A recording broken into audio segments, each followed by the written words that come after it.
The Taiping Rebellion is a significant historical event in mid-19th century China.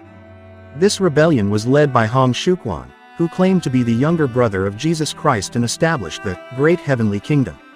Mass violence and deaths involving both the Qing government forces and foreign troops occurred during the course of the rebellion.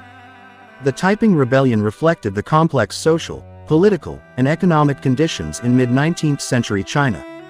The Qing dynasty, which had ruled China for centuries, faced various problems during this period. Corruption within the government, local oppression, and neglect of social issues led to widespread discontent among the population. China experienced economic decline due to unfavorable trading terms with Western countries, such as the aftermath of the Opium Wars with Britain. The loss of precious gold and silver to pay for imported goods led to inflation and economic strain. Famine and poverty affected many regions in China. Disrupted agriculture, changing climate patterns, and food scarcity contributed to widespread famine among the common people. The growing wealth gap between social classes further exacerbated the situation. At this time, religion and traditional beliefs still played a significant role in Chinese society. The emergence of religious leaders like Xiuquan demonstrated how religious beliefs could be used as a means to express dissatisfaction and political aspirations. Xiuquan was a Christian convert from Guangdong province.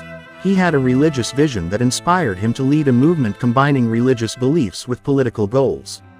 Hong believed he was the younger brother of Christ, and that his teachings should be applied to create a more just and egalitarian society. Xiuquan was influenced by Christian teachings brought by Western missionaries. However, he blended these teachings with his own beliefs and perspectives. His ideas about equality, communal ownership, and rejection of Qing authority formed the foundation of the Taiping movement. Xiuquan garnered a significant following, especially in rural areas affected by social and economic discontent. The Taiping movement quickly developed into a rebellion that posed a threat to Qing rule. This background created conditions conducive to the emergence of the Taiping movement, which combined religious beliefs with widespread social and political dissatisfaction.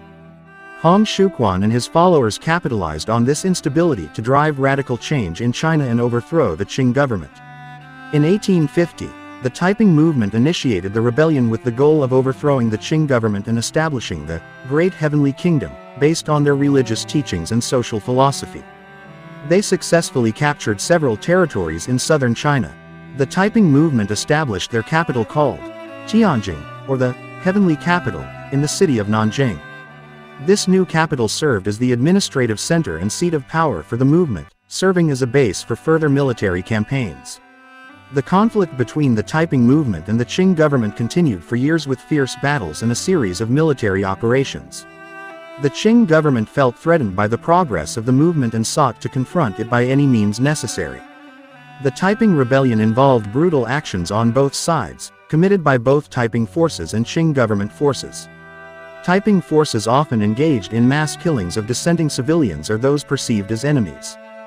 During the capture of certain territories, Taiping forces frequently massacred inhabitants, especially if they were Qing government supporters or had ties to Qing authorities. The Qing government also carried out cruel actions against those suspected of supporting the Taiping movement. Harsh punishments, including executions, floggings, or physical abuse, were imposed on individuals suspected of having ties to the rebellion. Both Taiping and Qing forces frequently engaged in reprisals against cities or regions they captured or lost. These reprisals could involve burning homes, looting, and suppressing the inhabitants living in those areas. Both Taiping and Qing forces were known to subject prisoners of war to torture. Prisoners were often treated brutally, undergoing physical and psychological torture in attempts to extract information or as punishment. Civilian populations were the primary victims of this conflict. Many civilians were killed or suffered due to bombings, looting, and violence perpetrated by forces from both the Taiping and Qing sides. Furthermore, during the course of the rebellion, foreign troops from countries like Britain and France intervened in Chinese affairs. This foreign intervention not only exacerbated internal conditions but also expanded the scope of the conflict, with these foreign forces becoming directly involved in battles and military campaigns.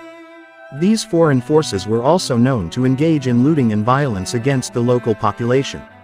Although the Taiping movement managed to capture several territories, the combined strength of the Qing government and foreign intervention influenced the course of the conflict. The Qing government launched significant military campaigns to counter the threat of the Taiping movement. They utilized larger and more organized forces in massive campaigns. Qing forces capitalized on the weaknesses in the Taiping military's structure and tactics. Foreign forces such as Britain and France, after intervening, eventually withdrew and ceased active involvement in the conflict. This gave the Qing government more latitude to focus on countering the Taiping movement. In 1864, Qing forces launched a massive assault on the capital of the Taiping movement, Tianjing, Nanjing. Intense battles ensued, and Qing forces succeeded in capturing the city after months of fighting. During the siege of Nanjing, the leader of the Taiping movement, Xiuquan, died in June 1864. His death dealt a significant blow to the movement, as he was regarded as a central figure and the spirit behind the movement. The death of Xiuquan and the fall of Nanjing led to the final defeat of the Taiping movement. Taiping forces fragmented and retreated. The Qing government managed to quell the rebellion and regain control of territories previously held by the Taiping movement. While the Taiping Rebellion was suppressed by the Qing government, it significantly weakened the dynasty. The Qing dynasty continued to face internal and external challenges that ultimately led to its downfall decades later. The Taiping Rebellion and foreign intervention during the conflict contributed to the rise of nationalist sentiments and awareness of the importance of modernization in China. This conflict became a catalyst for larger social and political changes in the 20th century.